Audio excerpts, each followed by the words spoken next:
আর্থিক সচ্ছলতার জন্য আমি টিউশন করিয়ে থাকি। আমি যুবক হয়ে কোনো যুবতী মেয়েকে টিউশনি পড়াতে পারবো কিনা? বিশেষ দ্রষ্টব্য, আমার কাছে ছেলে স্টুডেন্টের চেয়ে মেয়ে স্টুডেন্টের টিউশনের অফার বেশি আছে। আপনি অবশ্যই টিউশনি করবেন, কিন্তু সেক্ষেত্রে ছেলে হিসাবে আপনি ছেলেদের টিউশনি করবেন, মেয়েরা মেয়েদের টিউশনি করবে। আর মেয়ে যদি খুব ছোট হয় সেটাও আপনি করতে পারেন। আর যদি বড় হয়, পর্দার আড়াল থেকে মেয়ে স্টুডেন্ট থাকলো, সামনে তার ভাই বা অন্য ছেলে স্টুডেন্ট থাকলো, পড়াতে পারেন। কেন ইসলামী বাইন্ডিংস গুলোর কথা বলে?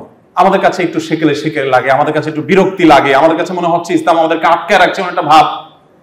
যারা খুব বেশি খোলামেলা হয়েছেন, যারা খুব বেশি উদার হতে গিয়েছেন, তাদের সমাজের বাস্তবতা আপনি একটু জানার চেষ্টা করেন, তারা কেমন আছে। আমি নিশ্চিত করে বলতে পারি আপনাকে, তাদের সামাজিকভাবে তাদের ছেলেরা মেয়েরা ভালো নেই। বিকজ ওই যে আল্লাহ নির্দেশের বাইরে গিয়ে কোনো আইডিয়া এক্সপেরিমেন্ট করে মানুষ সুখী হতে পারবে না। ভারতের কোন একটা রাজ্যে যখন পাশবিক নির্যাতন, ধর্ষণের হার অনেক বেড়ে যাচ্ছে, কোনোভাবে নিয়ন্ত্রণ করতে পারছে না, তখন তারা সেই রাজ্যের সরকার ড্রেস কোড মেয়েদের জন্য দিয়ে দিচ্ছে যে এই ড্রেস পড়তে পারবে, এটা পারবে না। তো ইসলাম যেটা বলে মানুষ সেটা বুঝে, কিন্তু ওই যে গাদার মতো পানি খায় কিন্তু গোলায় তারপর।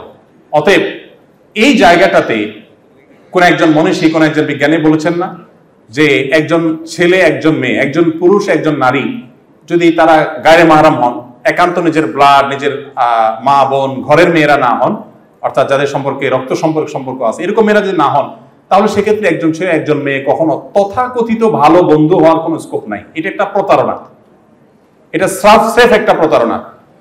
যদি বলেন যে না, এখন আমার মনে কোনো খারাপ চিন্তা নাই, আমরা ভালো বন্ধু, তো চিন্তা আসবে। এখন নাই, ডেফিনেটলি যদি না আসে তাহলে ডাক্তার দেখাইতে হবে।